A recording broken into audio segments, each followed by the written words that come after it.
In this video, I'm going to show you how to mount solar panels on a camper the right way, why I had to build a custom mounting system for this particular camper, the materials I used, how I put it all together, and the final result. Stick around. I thought mounting solar on this camper would be easy until I realized we had very little room to work with. We originally wanted to go with rigid panels, but having the Maxxair fan right in the middle really minimized the space that we had available. On paper, this just doesn't work with the chubby bivvy from Overland campers, which is what this camper is, unless you change the approach. So we ended up switching gears and going with the flexible panel. Not ideal, but we could easily fit them between the rails and still have a little bit of room on the front and back of the camper. The rigid panels just did not allow us to do this. We could have easily just put some VHB tape on the back of the flexible solar panels, put them on the roof, and call it done. And I know there's a lot of people who use this method, but it just didn't sit right with me. What about airflow underneath and moisture being trapped? What about the heat buildup and losing solar efficiency? What if one fails? What if we're not happy with them and we want to remove them? All of these are things to consider when you're using such a high bond tape and mounting them directly to a roof. I tortured myself to try to come up with a solid solution, but each idea it seemed that I had, I found another potential problem.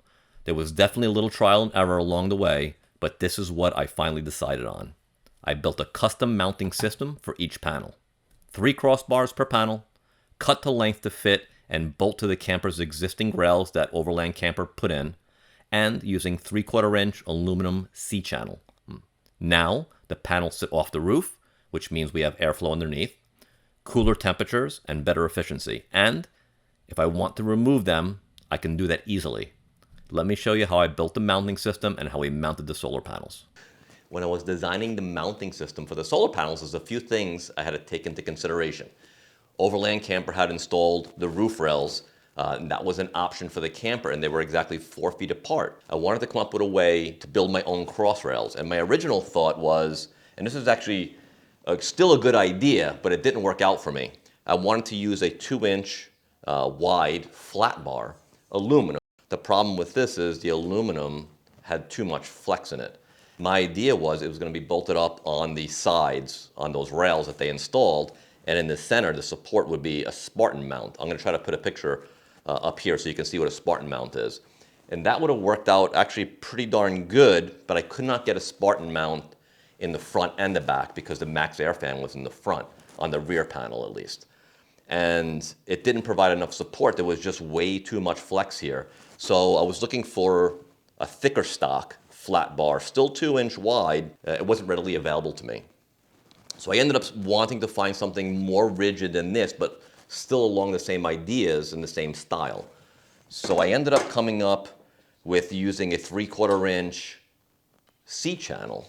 Yeah, I'll show you how it looks. Because with the legs that come down in the C-channel, we have a bit more rigidity. The problem was 3/4 inch was the widest C-channel that I can find, and I wanted something that was 2 inches or close to 2 inches at least. So I ended up buying 8-foot sections of the C-channel. I cut it exactly at 4 feet and I doubled them up and bolted them together.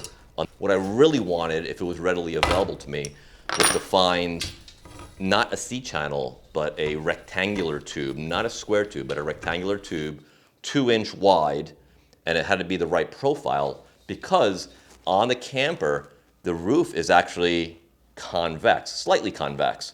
So the rails sit lower on the sides than it does in the center. The center is bowed up just a little bit. So I did need something that had a little bit of flex, but I didn't want too much flex. Regardless, I did not have that 2-inch rectangular tube available, so I ended up with the 3/4 inch C-channel doubled up. Once I had the C-channels bolted together, I realized that the flex panel was too flimsy in the middle. So I ended up using one more section in both the front and the rear panel of the C-channel. So that was kind of in the middle of the flex.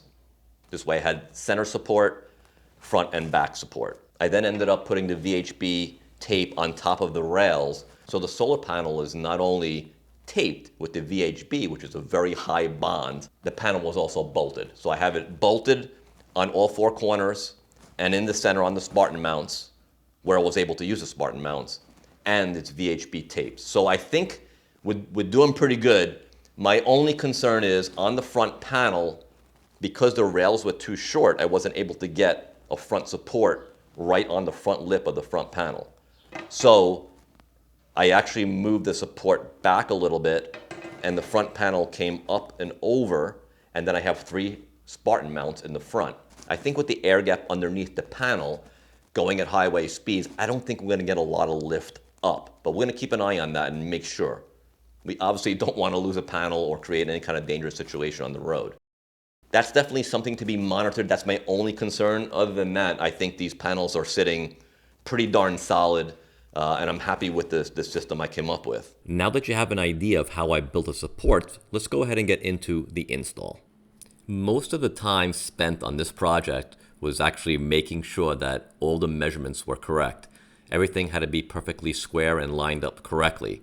Once you have that VHB tape on and you lay the solar panel down, you're not going to get it back up. So we had to make sure that when we laid that solar panel down on these rails and that tape was exposed, that the studs that were on the rails fell right into the grommets built into the solar panel. So we really took our time, squared everything away, and make sure everything was lined up exactly as it should be.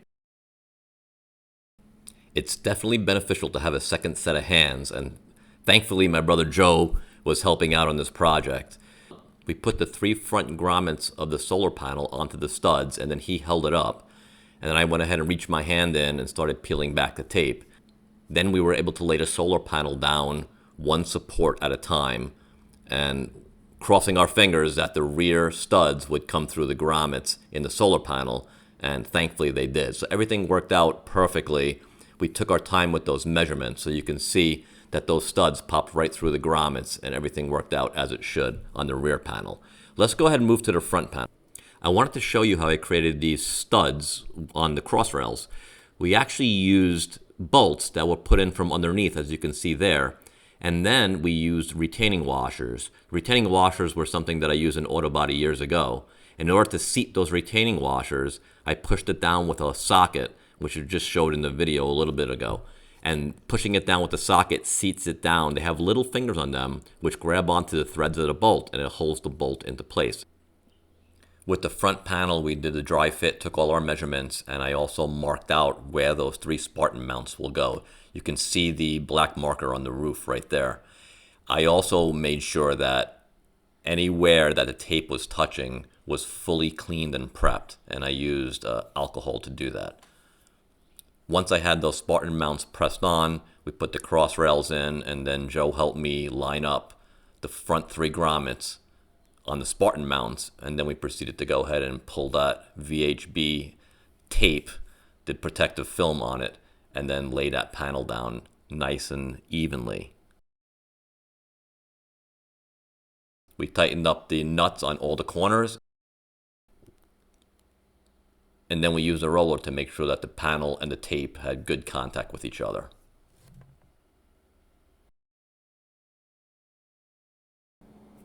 All right, here's a look at the final mounting of the solar panels. These are Coulson 100 watt panels each, so we have a total of 200 watts. Ideally, we would like to have gotten 300 to 400 watts up there. We do have a little bit of room on that roof rack over the cab, so that may come into effect, but we'll see how this plays out for us. I think it's going to work well with the power station that we have. And also, we want to keep an eye on that front lip of the solar panels. That's my main concern. Other than that, I'm pretty confident that this setup's going to work very well for us.